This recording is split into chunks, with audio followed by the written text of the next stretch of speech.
các bạn, chào mừng các bạn đến với kênh của Mr. King Official.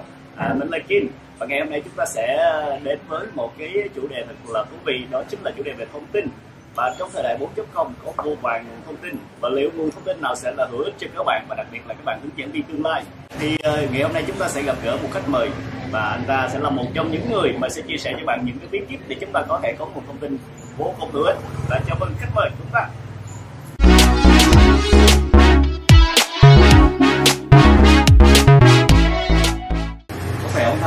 Thầy khỏe. Và chúng ta bắt đầu video clip ngày hôm nay luôn bằng cái chào của Đức đến tất cả các bạn. Xin chào tất cả các bạn. Mình tên đầy đủ là Trần Trung Đức. Hiện tại thì Đức đang làm hướng dẫn viên tại thành phố Đà Nẵng. Và ngày hôm nay thì Đức rất là vui vì được thầy giáo cũ của mình có một buổi chia sẻ cùng với các bạn về việc đó là thông tin đối với hướng dẫn viên du lịch cần thiết như thế nào. Và chúng ta sẽ bắt đầu cái câu hỏi đầu tiên dành cho Đức là câu hỏi về cái tầm quan trọng của thông tin. Nó như thế nào đối với hướng dẫn viên? Đức nghĩ rằng đấy, các bạn biết rằng là thông tin giữa cả một cái biển khơi dậy thì chúng ta giống như là một hạt cát cái hiểu biết của mình. Thì với một người hướng dẫn viên, đây là một trong những cái gọi là cái linh hồn của cái ngành nghề này.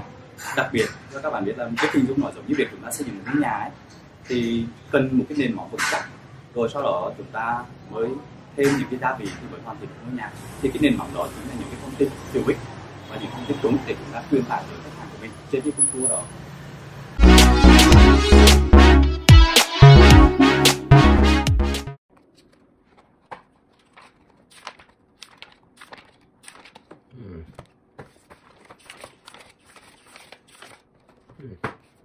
Nani?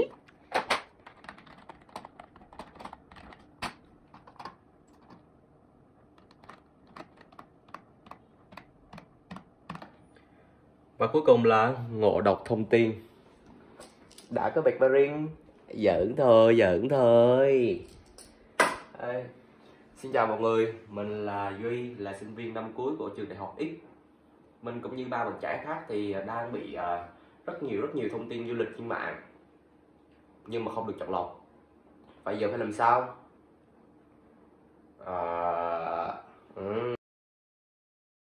Và vô tình trong một lần lướt YouTube thì mình đã tìm thấy một kênh rất hữu ích về du lịch, đó là Mr. King Official.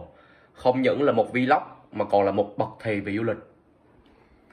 Mr. King, chị ngộ độc thông tin, viết hơn cả Baccarin. Thực ra là chúng ta sẽ có rất là nhiều cái lĩnh vực đúng không? Trong đó có kinh tế, văn hóa, xã hội, chính trị, pháp luật, vân vân. Vậy thì mà người ta thường hay nói là trên viết từ địa lý, rõ ràng là hướng dẫn viên viết rất là nhiều, phải viết rất là nhiều, đòi hỏi chúng ta sẽ phải có nguồn thông tin. Như vậy thực ra thì những cái nguồn thông tin mà Đức tìm kiếm mà khi mà Đức ngồi trên ghế nhà trường ấy, thì lúc đó Đức có nhận ra rằng là mình đã tìm kiếm thông tin như thế nào và sai ra sao không? Hay là Đức có thể chia sẻ lại một xíu về cái khoảng thời gian đó như thế nào? Cái câu hỏi của thầy làm Đức cười nhớ lại một cái câu chuyện, một cái kỷ niệm của 5 năm về trước. Thật sự lúc đó Đức nghĩ lại là đang hình dung ngơ ngác quá chừng. Những gì mà thầy cô trên giảng đường, những gì thầy cô chia sẻ về các môn học thì Đức cứ bám vào đó, Đức học biết rồi ấy. Hoặc là Đức tranh thủ thời gian đi lên thư viện Đức tìm kiếm, và Đức cầm cảm giác mình giống như một con mọt sách hơn là việc là sẽ ra là một người hướng dẫn viên để đi ra bên ngoài nhiều ấy.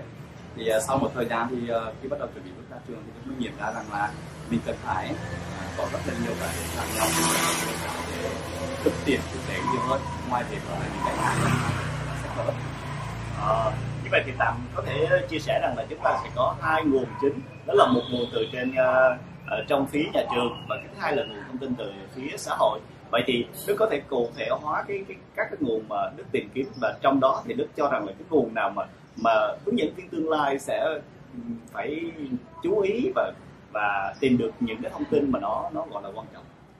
Vâng, với câu hỏi này thì khi ngồi trên ghế nhà trường ấy thì gần như là kênh Đức tiếp cận nhiều nhất. Một là thông qua những giáo trình, thông qua những cái cuốn sách thì những thầy cô giới thiệu thì bắt đầu mình tìm kiếm, mình đọc.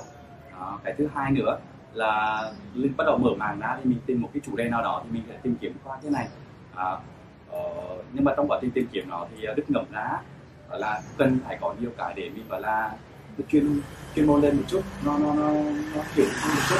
Thì Đức nhận thấy như thế này các bạn, thời đại của chúng ta là thời đại của công nghệ thông tin rồi, có rất là nhiều cái nguồn để chúng ta thấy. Đầu tiên là internet, Internet thì gần như nó có rất là nhiều cái mảng ở đây, từ mảng Google tìm kiếm, mảng YouTube, rồi cho tới là Facebook hay là Zalo.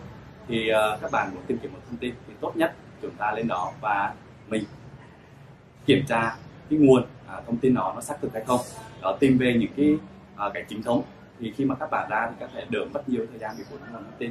Các bạn muốn xem những hình ảnh rõ nét, các bạn có thể đánh vào YouTube để xem cái điểm của nó như thế nào.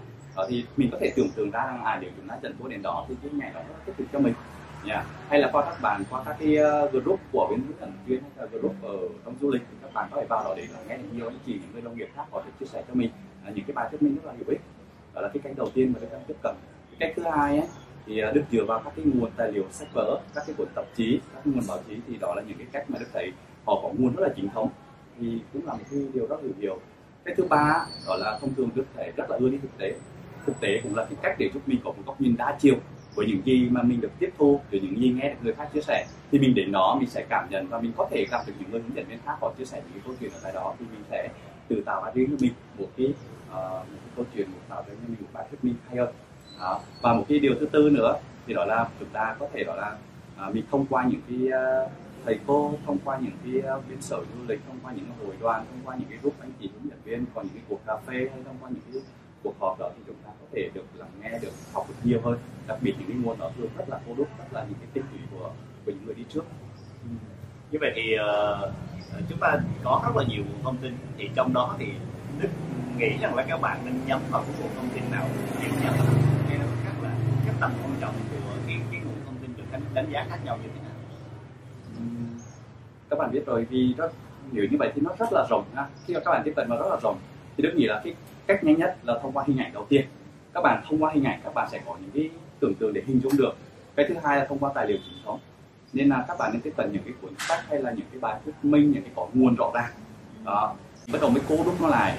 Còn không các bạn mở ra đơn giản giống như là tìm kiếm về bán đảo Sơn Trà, hơn 2 triệu lượt tìm kiếm, các bạn mà bơi trong về thông tin đó thì nó rất là khó khăn. Đấy, thì các bạn nên cô đúc lại. Mình nghĩ là cô đúc lại, hệ thống lại theo một cái cách riêng, phong cách của mình. Nếu bạn là một người tính cách sôi nổi, thích những cái hài hước, thì các bạn đôi lúc sẽ đan xen những cái sự hài hước đó để tạo nên cái sự sống động trong bài nói.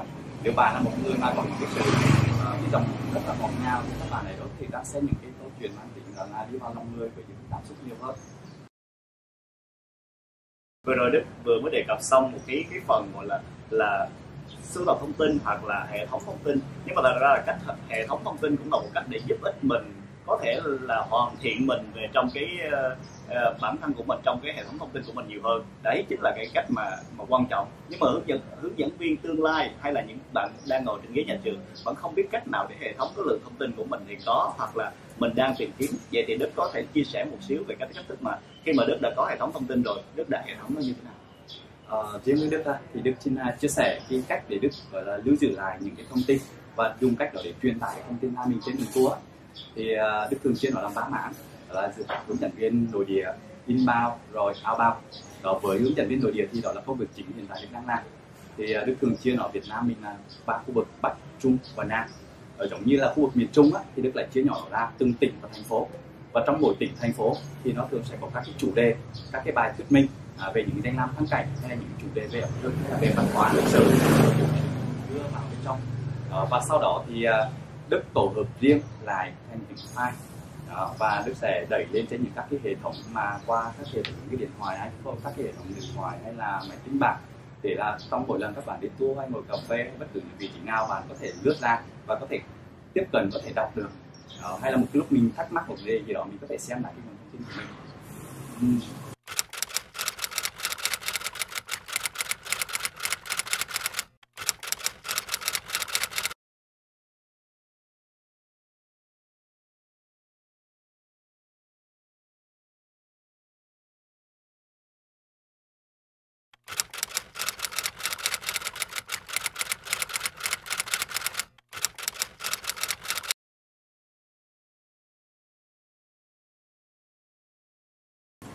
Và như vậy chúng ta vừa mới nghe chia sẻ về, thứ nhất là các bạn sẽ hiểu về tầm quan trọng của thông tin. Khi bạn ngồi trên ghế nhà trường thì thông thường bạn lại không nhìn nhận ra cái tầm quan trọng này. và bạn đang cứ chạy theo mãi những cái lý thuyết kia, nhưng mà thực tế rằng là chúng ta cần phải có rằng là biết cái tầm quan trọng của thông tin, nó đặc biệt đối với nghề hướng dẫn viên như thế nào, và đó là một trong những sự sống còn của nghề hướng dẫn viên. Cái điều thứ hai là chúng ta có quá nhiều nguồn thông tin, nhưng mà chúng ta cần phải biết đâu là nguồn thông tin chính thống. Ngay cả Mr. Google đã cho bạn rất là nhiều thông tin, đúng không? Nhưng đâu là trang chính thống, trang của địa điểm tham quan, trang của tỉnh thành đó, hay là chúng ta sẽ chọn một cái nguồn nghiên cứu cụ thể mà nó có gọi là tính chính thống, hoặc là chúng ta chọn sách báo hay là những nguồn thông tin mà anh Đức vừa mới chia sẻ, nhưng nhớ là nó mang tính chính thống các bạn nhé. Và đặc biệt là chúng ta sau khi chúng ta có được nguồn thông tin xong thì chúng ta phải làm gì ạ? Biết hệ thống nó một cách khoa học và bài bản để phụ giúp cho các công việc của bạn trong tương lai.